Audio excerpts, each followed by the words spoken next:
Jesus Christ.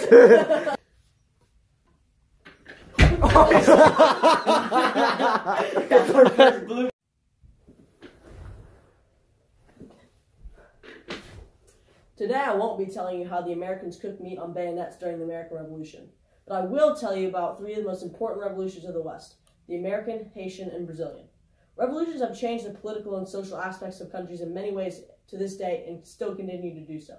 Hi, my name is Braydon Thomas, and this is Course Crash History World.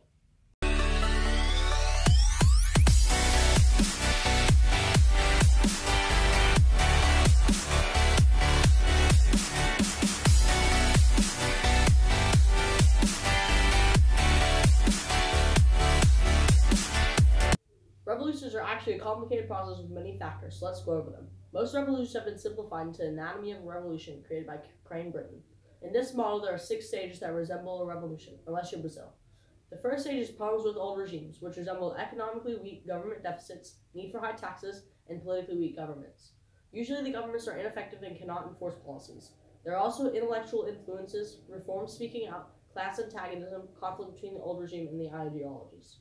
The second stage is growth of a new rebellion, which is symbolic action, rally points, and patriotic slogans against the old regime. New forces planning spontaneous revolts, role of force, and government control represses growing rebellion. Stage 3 is ruled by moderates, which is when dual sovereignty is organized much better than previous rebellion forms, and obeyed government challenges the authority of the old regime. Moderates take over, and new political ideas are put on paper and backed by armed forces. Stage 4 is the rise of the extremists, which is when coup d'etat is organized, which are illegal governments seizing power. New organizations form, and a small number of devoted, disciplined radicals govern.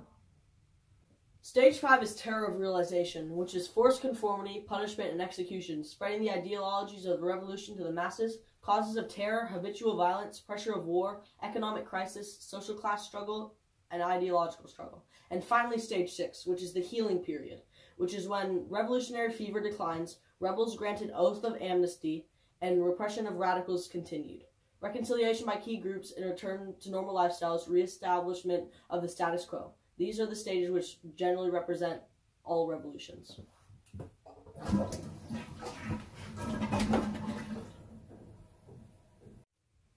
We'll start with the land of the free and the home of sicko mode. Let's go to the thought bubble. Let's start with the American Revolution. It all started with the 7 Years' War. Britain needed to tax the American colonists in order to recover from the debt of the war. Therefore, taxes such as the Stamp, Tea, and Township Acts were enacted. These taxes without representation in Parliament spurred anger within the colonists. Events like this led to slogans like "No taxation without representation" and revolts like the Boston Tea Party.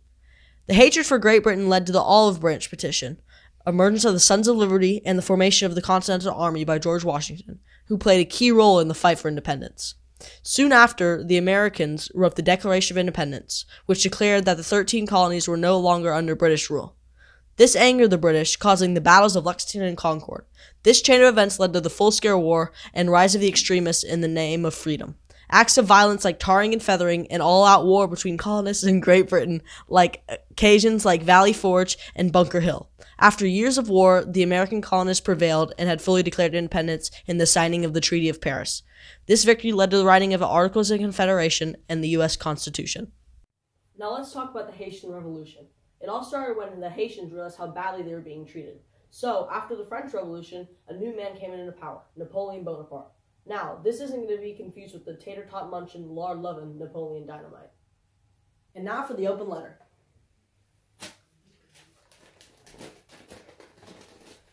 An open letter to Tater Tots. Tater Tots, thank you for being you. You have jumped into the hearts of people worldwide. You allow for everyone to enjoy their favorite condiments, from plain ketchup to the rare but splendid bacon and cheese tots. You represent how a thing as simple as a potato can be so important. I salute you. Well wishes, Braydon Thomas.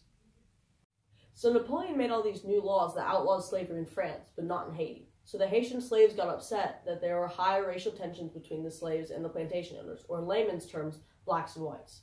Slaves had a desire for equality and freedom, and that desire grew when the slaves heard about the French Revolution and how the slaves in France had gained freedom.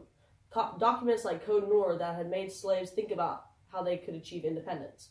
Slaves had organized against their plantations and held secret meetings against their plantation owners. At this time, there were even small fights between blacks and whites. Slogans like liberty, equality, fraternity had gained much popularity in the slave community. Later on, the slaves had taken over half of the island with the help of Toussaint Louverture, who emerged as the leader for the slaves in the revolution. As the slaves started revolting, plantation owners and whites ran to the capital for protection. Toussaint also created a constitution for the slaves and had reached out to the plantation owners and told them that we could avoid this war if they started paying the slaves and treating them better. But this didn't work. After this is when full-scale war was taking place. Slaves were burning down sugar plantations to spite their masters and starting battles like the Battle of Vertières, which was led by military generals Jean-Jacques Dessalines and André Pétion, who also helped in the fight for freedom. During this time, yellow fever had also broken out, which had aided the slaves in their fight for freedom, as the French were not immune to this virus. Napoleon had realized this and sent less troops down to Haiti to fight. Napoleon ended up giving freedom to the Haitian slaves because he had more important matters to attend to, like wars in Europe. This was a good thing, but slaves had to rely on themselves, which was hard for a while because they had no ties with other countries. Jean-Jacques Dessalines signs the St. Dominguez Declaration of Independence to approve of Haiti's independence, and this was also the first successful slave rebellion. Mr. Thomas, are there any revolutions that didn't follow the anatomy of the revolution model? Well, as you mean from the past, there is, and we're about to talk about one. Let's talk about the Brazilian Revolution. The Brazilian Revolution started when King John VI of Portugal and the rest of the royal family were forced out of Brazil because of Napoleon. They moved to the Portuguese colony of Brazil. Later, political tension brought King John back to Portugal, leaving his son Dom Pedro in charge of Brazil. The war with Napoleon caused high taxes to be put on the people of Brazil, which meant more work for the slaves and lower classes. This angered the people. This in turn led to the creation of the Imperialist Party, which had a lot of followers due to the inequality of classes. This caused the slogan "Portuguese is a parasite to the British people" to gain popularity. Dom Pedro realized that Brazil would continue to have problems if they stayed under the imperialistic rule of Portugal. Dom Pedro longed for the independence of his people, as well as improving their lives. During this time, leaders like José da Silva Xavier led the first protest movements, and people started to want change. Dom Pedro had the backing of the masses, and on September 7, 1822, Dom Pedro declared Brazil's independence. As the Portuguese were fighting with France, they couldn't do anything, so Brazil won their independence. So now you can see how there was never a stage 5 or full-scale war during the Brazilian Revolution, which breaks away from the model. But in these new countries, even though there was independence, they had struggles as well. They had short-term trouble finding ways to make money by exporting goods, and there were some long-term effects like independent instability that caused them more uprising. But these revolutions also caused a shift from monarchy to new and improved democracy.